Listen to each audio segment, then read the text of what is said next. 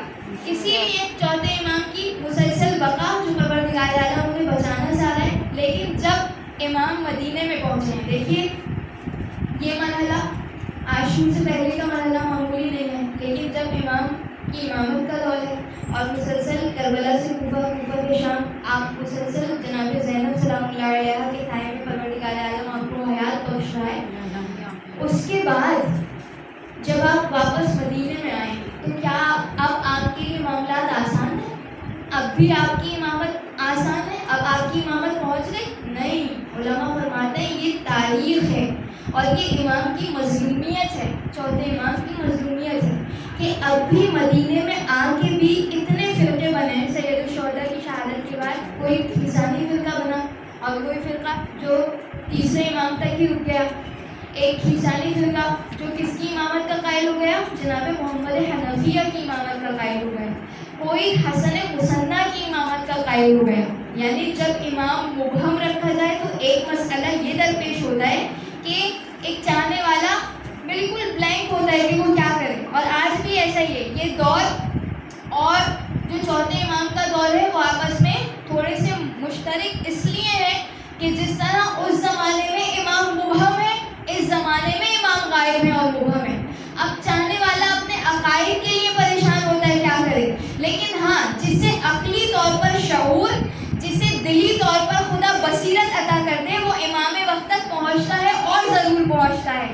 اور بہت سارے آپ کو واقعات تاریخ میں ملیں گے، لیکن میں ایک واقعہ آپ کی خدمت میں نقل کروں اور منزل مسائل پر آ جاؤں کہ جب امام سید سجاد کی امامت مبہم ہے اور بہت سارے لوگ جناب محمد حنفیہ کی امامت کے قائل ہوئے، بہت سارے لوگ حسن مصنع کی امامت کے قائل ہوئے، اگرچہ کہ یہ لوگ نہیں چاہتے تھے کہ کوئی ہمیں امام مانے، اور یہ کوشش کرتے تھے کسی نہ کسی طرح کچھ ایسا بندوبست کریں کہ چوتھے امام کی امامت واضح ہو جائے۔ اور اسی لیے وہ واقعہ آپ کے ذہنوں میں ہوگا کہ محمد حنفیہ نے کہا حج کے موقع پر کہ تم دیکھنا چاہتے ہو اور پہچاننا چاہتے ہو اصل امام کون ہے، تو آؤ خود حجرہ اسود فیصلہ کرے گا۔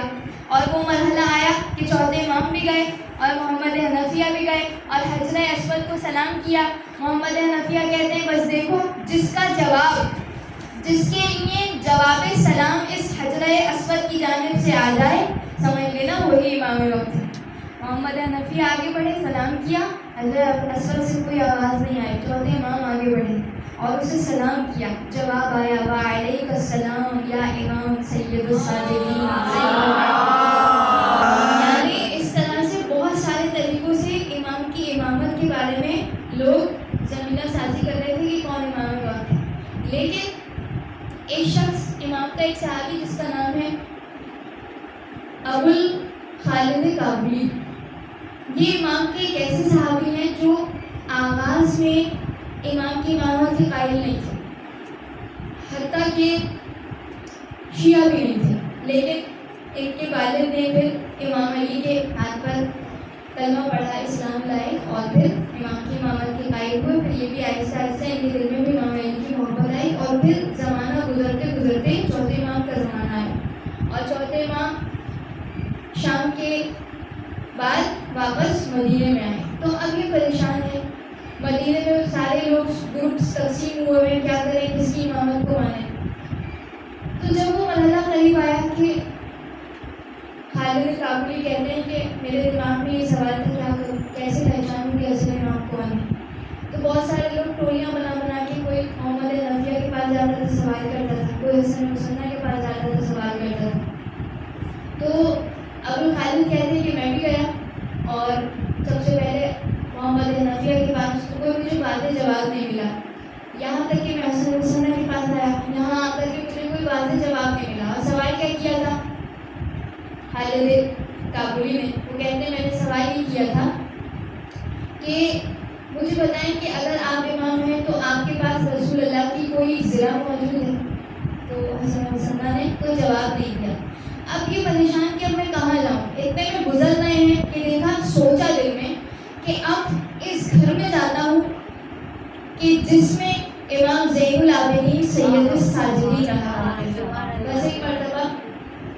کے امام دروازے پہ ہی کھڑے ہیں۔ تو جیسے ہی ابو الخالد گزرے اور امام کی بارگاہ میں آنا چاہتے ہیں تو روایت کے الفاظ ہیں، امام نے جملہ کہا، جیسے ہی ابو الخالد نے سلام کیا کہ آپ پر سلام ہو، تو امام نے جواب دیا، اے کنکر تجھ پر بھی سلام ہو۔ یہ نہیں کہا ابو الخالد تجھ پر سلام۔ تو ابو الخالد کہتے ہیں، میں نے ذہن میں سوچا یہ تو وہ نام ہے جسے یا میں جانتا ہوں یا میری ماں جانتی ہے یا میرا خدا جانتا ہے، ان کو کیسے پتا کہ میرا نام پہلے کنکر تھا، میری ماں نے میرا یہ نام رکھا تھا۔ تو جیسے ہی انہوں نے ان کے ذہن میں سوال آیا، کہا امام چوتھے امام تو دیکھ رہے ہیں نا، فرمایا، اے ابو خالد ہم سمجھ گئے اس وقت تمہارے ذہن میں کیا ہے اور تم کیا سوچ رہے ہو، کہاں سے آئے ہو، اور جو واقعہ حسن مسنہ کے پاس ہوا وہ ہم خود بتا دیں یا تم ہمیں بتاؤ گے۔ جیسے ہی یہ جملہ کہا ایک مرتبہ سمجھ گئے، یہ اندر آئے اور امام نے جملہ کہا کہ اے ابو خالد تم نے یہ پوچھا تھا نا کہ کیا رسول اللہ کی ذرا آپ کے پاس ہے؟ تو امام نے اپنے خالد کو بلایا اپنے گھر میں، جیسے خالد کو بلایا اس کو حکم کیا کہ وہ جو ہمارے جد کی ذرا ہے نا ذرا وہ لے کے آؤ۔ تو وہ حاکم اور وہ خالد وہ ذرا لے کر آیا، امام نے اس ذرا کو پہنا تو وہ امام پر فٹ نہیں ہو رہی تھی، توجہ کیجیے گا، جب وہ ذرا فٹ نہیں ہو رہی تھی امام نے مخاطب کیا کہ اے ابو خالد دیکھو یہ ذرا فٹ نہیں ہو رہی نا مجھ پر، کہا نہیں مولا، کہا کہ پھر امام، روایت کے الفاظ ہیں، پھر امام نے حکم دیا ذرا کو کہ اے ذرا مجھ پر فٹ ہو جا اور مجھے پراپر اپنے اندر ایبزارب کر لے۔ تو ابو خالد کہتے ہیں میں نے دیکھا وہ ذرا بالکل پوری کی پوری فٹ حکم امام سے امام پر ایسی فٹ ہوئی جیسے انہی کے لیے بنی تھی۔ بس یہ معجزہ دیکھا، کہتا ہے کہ میں اب سمجھ گیا کہ اصل امام آپ ہیں اور میں آپ کو چھوڑ کر اب جانے والا نہیں۔ اسی لیے ابو خالد سے بہت ساری روایات ہیں جو نقل ہوئی ہیں چوتھے امام کی، اور یہ جو میں بات آپ کی خدمت میں پیش کرنا چاہتی تھی وہ اسی لیے کہ آج بھی وہی دور ہے کہ ہم پریشان ہوتے ہیں کیسے ہم کنیکٹ کریں امام سے۔ تو اس سے پہلے کہ ہم امام سے کنیکٹ کریں، امام خود ہم سے بہت سارے طریقوں سے کنیکٹ ہوتے ہیں، اور ان میں سے ایک طریقہ آج آپ میں جو یہاں بیٹھے ہیں یہ ہم خود سے نہیں بیٹھے، پہلے امام نے مجھے آپ سے کنیکٹ ہوئے ہیں امام، اس کے بعد میں اور آپ اس پر عطا کریں۔ تو بہت سارے ڈفرینٹ ویز ہیں جن کے ذریعے سے امام وقت خود ہم سے کنیکٹ ہوتا ہے، جس کی عاقبت بخیر کرنا چاہتا ہے اسی کی بارگاہ میں اور اسی کے ساتھ امام کنیکٹ ہونا چاہتا ہے۔ اور یہی وہ امام چوتھے امام کہ جب ان کی امامت کو اتنا خطرہ ہے، اور اب امام کو مدینے میں 35 برس آپ کی مدت امامت ہے، تمام آئمہ میں جو سب سے طولانی امامت کا زمانہ ہے وہ کس کا ہے؟ وہ ہمارے چوتھے امام کا ہے۔ اور جس انداز سے امام نے اس امامت کے دور کو گزارا ہے وہ بھی بہت غور طلب ہے کہ جب امام کے پاس کوئی آ نہیں سکتا، امام کے لیے کوئی آڈینس نہیں ہے، امام کوئی خطبہ نہیں دے سکتے، تو ایسے میں آپ نے کون سی ٹیکنیکس اور آپ نے کون سے ٹیکٹکس کو اپنایا کہ جس کے ذریعے سے دین کے پیغام کو آگے بڑھایا، یہ بھی پوری ایک بحث ہے۔ لیکن بس میں بات کو تمام کرتے ہوئے ایک ہی جملہ آپ تک پہنچانا چاہوں گی کہ امام نے کون سے طریقوں سے دین کو پہنچایا ہے۔ اس میں سے ایک طریقہ یہ تھا کہ جب امام مسجد میں آتے تھے اور امام کے اصحاب، امام کے چاہنے والے جو آہستہ آہستہ امام کے پاس جمع ہو رہے تھے، تو اس موقع پر جب امام دیکھتے تھے نا کہ بنی امیہ کا پورا پہرا ہے کہ کوئی امام کے پاس آ نہ سکے اور امام کے پاس سے دین کی تعلیمات کو نہ لے سکے، تو امام کیا کرتے تھے؟ اپنے اصحاب سے کہتے تھے کہ تم بلند بلند آواز سے قرآن کی تلاوت کرو، توجہ، بلند آواز سے قرآن کی تلاوت کرو۔ ادھر اصحاب بلند آواز سے قرآن کی تلاوت کرتے تھے، پیچھے امام کیا کرتے تھے؟ اپنے اصحاب کو بلا کے دین کی تعلیمات پہنچاتے تھے، اور یہ 5ویں امام کے مدرسے کی بنیاد رکھی جا رہی تھی۔ توجہ کیا آپ نے؟ یعنی جب کوئی سامنے والا آئے کہ یہاں کیا ہو رہا ہے، وہ تو یہ دیکھے گا یہاں تو قرآن کی تلاوت ہو رہی ہے، کچھ نہیں کر رہے امام، کچھ نہیں کر رہے، لیکن پیچھے امام سید الساجدین جس طریقے سے، جن ویز سے دین اسلام کو منتقل کر رہے ہیں، دین کی تبلیغات کو پہنچا رہے ہیں، وہ قابل غور ہے۔ اور بہت سارے طریقے جو امام نے اپنی امامت کے لیے اور خود اپنے دین کی تبلیغ اور ترویج کے لیے پیش کی، اس کے علاوہ اور دیگر طریقے ہیں۔ لیکن آئیے بس میں بات کو سمیٹتے ہوئے کہ جن طریقوں سے امام نے دین کو پھیلایا ہے، دین کو پہنچایا ہے، ان طریقوں میں ایک طریقہ یہ بھی تھا کہ آپ کربلا کی مصیبت بیان کرتے تھے۔ بیان کرنے سے پہلے اتنا گریا کرتے تھے کہ سوال کرنے والا سوال کرتے تھے کس وجہ سے اے امام وقت آپ کا گریا۔ اور اب میں یہاں وہ جملہ ضرور آپ کی خدمت میں پیش کرنا چاہوں گی کہ جب منہال نے سوال کیا تھا مولا کب تک روئی ہے،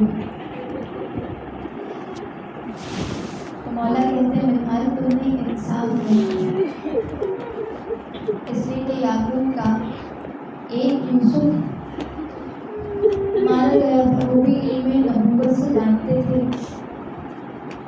کہ وہ زندہ ہے۔ اتنا روئے کہ وہ بیضت عیناہ من الحزن، کہ ان کی آنکھیں سفید ہو گئی۔ اے منہال جس کے 18 یوسف اس کی نگاہوں کے سامنے ذبح کر دیے جائیں، کیا اس کا حق نہیں ہے کہ وہ روئے؟ اور پھر امام سوال کرتے تھے، منہال نے امام سے سوال کیا کہ اے مولا شہادت تو آپ کی میراث ہے۔ امام نے فرمایا اے منہال شہادت ہماری میراث ہے، لیکن اپنی پھوپھیوں کو سر برہنہ دینا کیا یہ بھی ہماری میراث ہے؟ اور امام نے کہہ کر گریا فرمایا۔ اور جب سوال کیا جاتا مولا سب سے زیادہ ستم کہاں گزرے، پکار کر الشام الشام الشام، اپنی آوازوں کو بلند کیجیے۔ یہ امام کے رونے کا حق نہیں ہے، اس لیے کہ جو 75 بلکہ 35 برس گریا کرتا رہا، آج وہ 72 کے عزادار کی شہادت کرتی۔ عزادار کو وقت بڑی قیامت کا ہوتا تھا کہ جب مدینے میں امام گزر رہے ہیں اور وہ ایک قصاب کی دکان سے موجود ہوئے گزر رہے ہیں، اس موقع پر مرحلہ یہ آتا تھا، امام سوال کرتے تھے کہ اے ذبح کرنے والے اتنا بتا کہ جب جانور کو ذبح کیا تھا تو کیا پانی پلایا یا پیاسے ذبح کیا تھا؟ اس موقع پر وہ جواب دیتا مولا آپ کی شریعت کو ماننے والے جب تک 3 مرتبہ پانی نہ پلا لیتے ذبح نہ کرتے۔ یہاں امام کربلا کا رخ کرتے اور جملہ کہتے السلام علیکم یا ہائے میرا بابا وہ تھا کہ جسے 3 دن کا پیاسا کربلا کی زمین پر مار دیا۔ عزاداروں میں کچھ مسائل بات